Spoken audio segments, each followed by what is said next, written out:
परिवर्तन 3 विधि से होते हैं।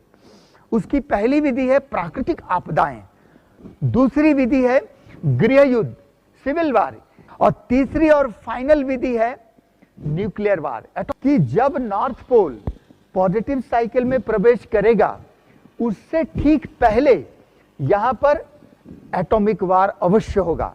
जब भी एटॉमिक वार यहां होगा हमें हमारे पृथ्वी पर बहुत बड़े बड़े परिवर्तन होने वाले हैं। उसमें सबसे पहला परिवर्तन यह होगा जब इतनी शक्तिशाली एटॉम बॉम्ब्स की बौछार पृथ्वी पर एक साथ हुआ करेगी, तो उस समय इतनी जबरदस्त गर्मी उत्पन्न होगी कि इन आंखों से जो कुछ भी दिखाई दे रहा है सेकंड से भी कम समय में सब कुछ जल के पिघल के राख हो जाएगा।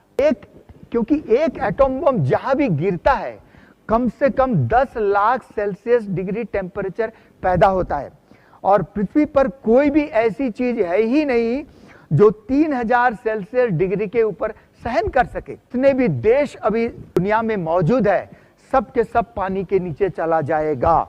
चमत्कार कि भारत की जमीन कभी भी पानी के नीचे नहीं जाएगा। उसके 2 कारण हैं।